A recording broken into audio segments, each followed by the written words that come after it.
Happy New Year and welcome back to Quilt in Color. My name is Shalina. Today is a really exciting day for me because I get to announce the winners of the 15 Minutes to Quilt Challenge. In case you missed it, the 15 Minutes to Quilt Challenge was a challenge where I encouraged all of you to sew for at least 15 minutes a day. And if you did sew for 15 minutes a day, you got a chance to enter to win prizes. And I also gave you another entry for watching my videos and commenting about something that happened in the video that day. And we had a lot of participants and a lot of excitement. A lot of people were able to get so many projects finished. And the challenge is something we're going to continue to do in 2025. So every day in the month of December, I brought out one of my unfinished projects and I showed you how much work I could get done in 15 minutes. And it was a lot of fun to be able to make progress on all of my quilts. Some days the progress went really well, other days not so much.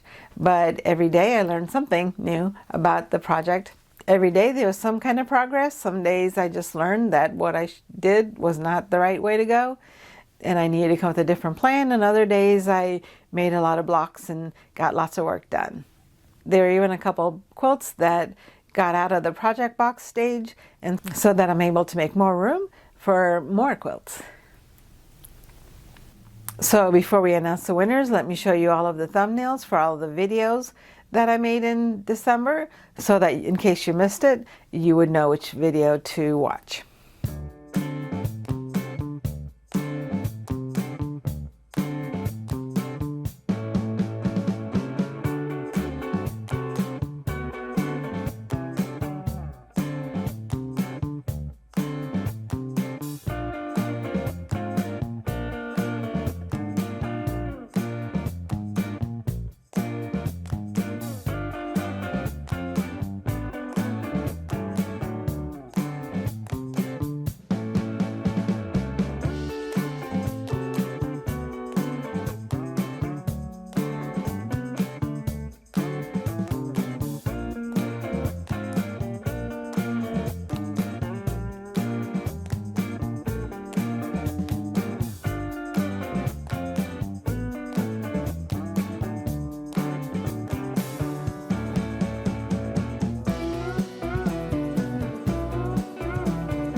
Every single one of you is a winner in my book because all of you really supported me during my 15 Minutes to Quilt Challenge, and also all the progress that you made on all of your projects that you worked on during the month.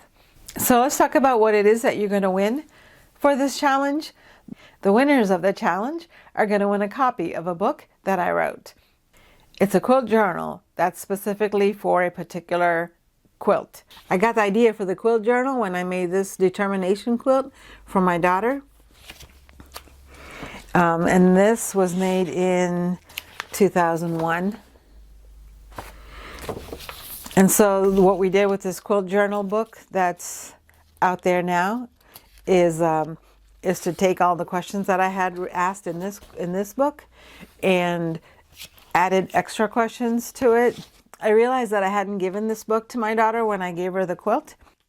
There were things, obviously there's a lot of things I remembered about this quilt, the reasons why I made it for her, some of the processes that I went through, and I'll tell you all of that when I tell you the story of this quilt. But one thing that I realized is there was a lot of information in here that I didn't remember. It was just things that I kept thinking, oh, I didn't know that. But then I realized this is my handwriting, so I did know that at one point. You know, sometimes with time has this weird way of playing games with you. And sometimes you may think that something went in a certain order when it actually went in a different order. And just writing it down and documenting, taking a snapshot, it's like a snapshot of your life in history in a particular point in history.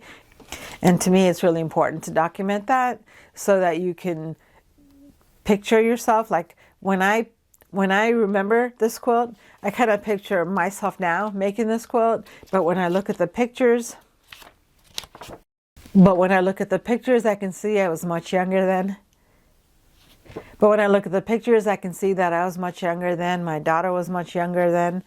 And it's a real treasure to be able to really see myself in that particular time period and what thoughts that I had about this quilt and compare that to the thoughts that I have now about this quilt. And I am planning to make a journal like this for every single one of my quilts, because that way, even though some of my quilts were already made a while ago, I can at least document what I remember about them now, because I'm sure that the longer I wait, the more other quilts will come conflicting in my mind, and the longer I wait, the more details I will forget. This book is a print-on-demand book for now. We're planning on issuing it with lots of different covers so that you can choose the one that works best for your quilt. And once it's ready, we'll go ahead and put a link in the description box so that you can order your own copy. I've seen quilt journals where people write about their progress in their quilting journey, but this one is about the quilt. It's a great way to document a particular quilt and the progress that you made on it and its journey. It's great to use for quilts that you think are special, like if it's an heirloom quilt, or if it's a quilt that you made for a special loved one, or if it's a quilt that won an award. But really, every single quilt has a story, and it would be great to document the stories while you remember them, while you have that information available to you. I don't know if you know this, but I actually became interested in genealogy before I became interested in quilting. And I have been researching my genealogy and the extended family for a long time. It's really important to me to honor the contributions of the people that came before us. Quilts are a part of history, and they tell a great story about the quilt's place in history and your place in history and our place in history. And I think that it's heartbreaking sometimes to see a quilt that doesn't have a label on it, and it's really hard to know anything about the quilt except, guesses. You can make some educated guesses about the time range and the location maybe of where the pattern came from, but really you miss so much of the story. And a book like this will really give you all of that story, the background, and the little details that are really going to disappear and fade from memory unless we write it down, unless we take the time to write it down. There were a lot of entries in each of the days of the month of December. It was really heartwarming to see how many people were participating and how much work you were getting done. And I hope that you continue on throughout the year. In the way that I ran the drawing, the first thing I did was I chose a number between 1 and 31. Instead of counting all of the entries for all of the days, what I did was I just chose a day first. I just used an app that ran the drawing for me. So let's see how that went.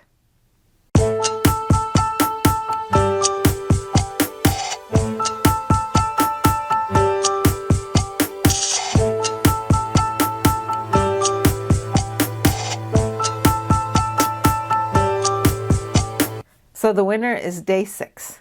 And then I went to day 6's entries and counted how many there were. And the winner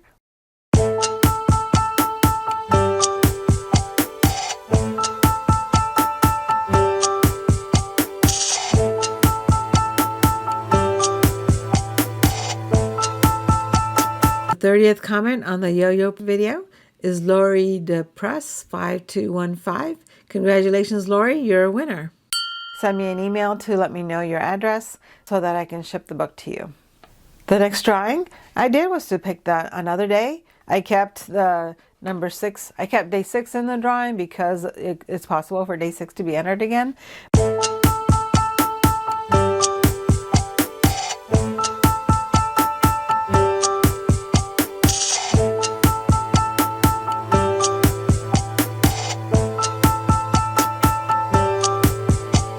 The winner is day 29. So then I went to day 29's entries and I counted how many there were on that drawing.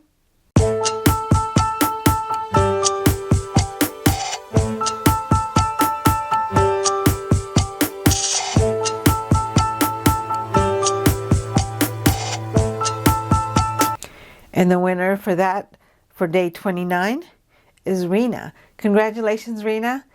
Again, send me an email and let me know your address so that I can send the quilt journal to you. Congratulations, really happy that you won. And please let me know what you think of the journal because I'm really excited to see how it works for you. I'll post at least one 15 minutes to quilt video every week and maybe even more depending on how many other videos compete for my attention. So I hope that you come back again for my next video. Happy New Year. I wish you a healthy and happy 2025.